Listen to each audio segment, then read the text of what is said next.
भागवत पुराण चतुर्थ स्कंद 26वां अध्याय। राजा पुरंजन का शिकार खेलने वन में जाना और रानी का कुपित होना। श्री नारद जी कहते हैं, राजन, एक दिन राजा पुरंजन अपना विशाल धनुष, सोने का कवच और अक्षय तरकस धारण कर अपने 11वें सेनापति के साथ 5 घोड़ों के शीघ्रगामी रथ में बैठकर पंचप्रस्थ नाम के वन में गया। उस रथ में 2 ईशा दंड, बम्ब, 2 पहिए, 1 धुरी, 3 ध्वज दंड, 5 डोरियां, 1 लगाम, 1 सारथी, 1 बैठने का स्थान, 2 जुए, 5 आयुध और 7 आवरण थे। वह 5 प्रकार की चालों से चलता था और उसका 7 बाज था वह 5 प्रकार की चालों से चलता था तथा उसका साज-बाज सब सुनहरा था। यद्यपि राजा के लिए अपनी प्रिया को क्षण भर भी छोड़ना कठिन था, किंतु उस दिन उसे शिकार का ऐसा शौक लगा कि उसकी भी परवाह न कर वह बड़े गर्व से धनुष बाण चढ़ाकर आखेट करने लगा। इस समय आसुरी वृत्ति बढ़ जाने से उसका चित्त बड़ा कठोर और दयाशून्य हो गया था।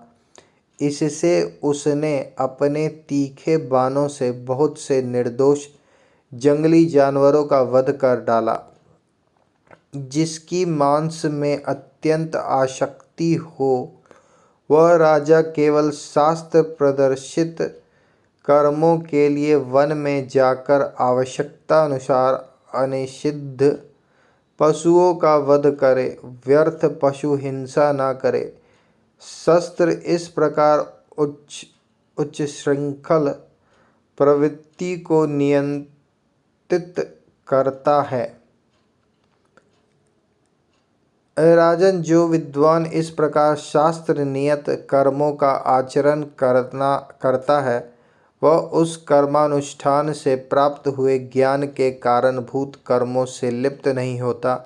नहीं तो मनमाना कर्म करने से मनुष्य अभिमान के वशीभूत होकर कर्मों में बंध जाता है तथा गुण प्रवाह रूप संसार चक्र में पड़कर विवेक बुद्धि के नष्ट हो जाने से अधम योनियों में जन्म लेता है। पुरंजन के तरह तरह के पंखों वाले बाणों से छिन्न भिन्न होकर अनेकों जीव बड़े कष्ट के साथ प्राण त्यागने लगे। उसका वह निर्दयता पूर्वक जीव संहार देखकर सभी दयालु पुरुष बहुत दुखी हुए। वे इसे सह नहीं सके। इस प्रकार वहाँ खरगोश, सुअर, भैंसे, नीलगाय, कृष्ण मृग, शाही तथा और भी बहुत से मेढ़े पशुओं का वध करते करते राजा पुरंजन बहुत थक गया।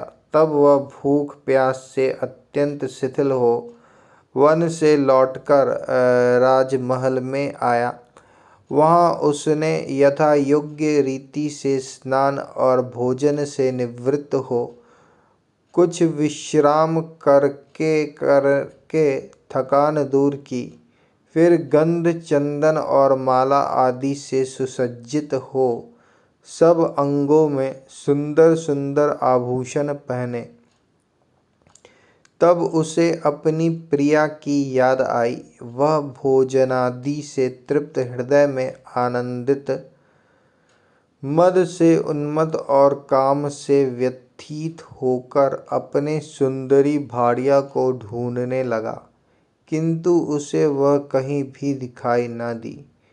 प्राचीन बरही तब उसने चित्त में कुछ उदास होकर अंतःपुर की स्त्रियों से पूछा, सुंदरियों, अपनी स्वामिनी के सहित तुम सब पहले की ही तरह कुशल से हो ना? क्या कारण है आज इस धरती की संपत्ति प्रीति पहले जैसी सुहावनी नहीं जान पड़ती। घर में माता अथवा पिता पति परायणा भाड़िया न हो तो वह घर बिना पहिए के रथ के समान हो जाता है। फिर उसमें कौन बुद्धिमान दीन पुरुषों के समान रहना पसंद करेगा। अतः बताओ वह सुंदरी कहाँ है जो दुख समुद्र में डूबने पर मेरे विवेक बुद्धि को पद पद पर जागृत करके मुझे उस संकट से उबार लेती है। स्त्रियों ने कहा, नरनाथ, मालूम नहीं आज आपकी प्रिया ने क्या ठानी है। शत्रु दमन देखिए, वे बिना बिछौने के पृथ्वी पर ही पड़ी हुई है। श्री नारद जी कहते हैं, राजन, उस स्त्री के संग से राजा पुरंजन का विवेक नष्ट हो चुका था, इसलिए अपनी रानी को पृथ्वी पर अस्त व्यस्त अवस्था में पड़ी देखकर वह अत्यंत व्याकुल हो गया। उसने दुखित हृदय से उसे मधुर वचनों द्वारा बहुत कुछ समझाया, किंतु उसे अपनी प्रेयसी के अंदर अपने प्रति प्रणय कोप का कोई चिन्ह नहीं दिखाई दिया।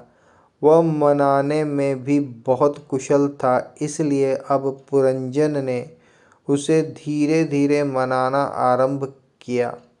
उसने पहले उसके चरण छुए और फिर गोद में बिठाकर बड़े प्यार से कहने लगा। पुरंजन बोला, सुंदरी, वे सेवक तो निश्चय ही बड़े अभागे हैं जिनके अपराध करने पर स्वामी उन्हें अपना समझकर शिक्षा के लिए उचित दंड नहीं देते। सेवकों को दिया हुआ स्वामी का दंड तो उस पर बड़ा अनुग्रह ही होता है। जो मूर्ख है उन्हीं को क्रोध के कारण अपने हितकारी स्वामी के किए हुए उस उपकार का पता नहीं चलता। सुंदर दंतावली और मनोहर भौहों से शोभा पाने वाली मन खीनी, अब यह क्रोध दूर करो और एक बार मुझे अपना समझकर प्रणय भार तथा लज्जा से झुका हुआ एवं मधुर मुस्कानमयी चितवन से सुशोभित अपना मनोहर मुखरा दिखाओ। अहो, भ्रमर पंक्ति के समान नीली अलकावली, उन्नत नासिका और सुमधुर वाणी के कारण तुम्हारा वह मुखारविंद कैसा मनोमोहक जान पड़ता है। वीर पत्नी, यदि किसी दूसरे ने तुम्हारा कोई अपराध किया हो तो उसे बताओ। यदि वह अपराधी ब्राह्मण कुल का